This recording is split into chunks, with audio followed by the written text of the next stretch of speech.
Эржан Токотаев Роналдуга каршы ойнойбу? Кыргызстандын мыкты дарбазачыларынын бири, Эржан Токотаев быйыл Өзбекстандык Андижан клубуна өтүп, дароо эле күйөрмандардын сүймөнчүгүнө айланды. Өзүнүн дебуттук беттешинде ал бир нече супер сейв жасап, дарбазасын таза сактап калды.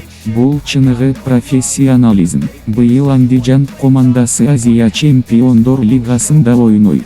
Бул турнирде дүйнөгө белгилүү командалар, алардын ичинде Сауд Арабиясынын Ал Наср клубу дагы бар. Албетте, Ал Наср десе, биринчи эске Криштиану Роналду келет. Эгер жеребиевкада Андижан менен Ал Наср бир тайпага туш келип калса, анда Эржан Токотаев Роналдуга каршы оюнда дарбазаны коргойт. Мындай тарыхый оюн Өзбекстандын Андижан шаарында өтүшү мүмкүн жана Роналду ошол жерге келиш мүмкүнчүлүгү да жогору. Сиздер бул оюнду күтөсүздөрбү? Эржан Роналдуну токтото алабы? Комментарийге жазып кетиңиз. Эржан Токотаевге алдагы оюндарда чоң ийгиликтерди каалайбыз.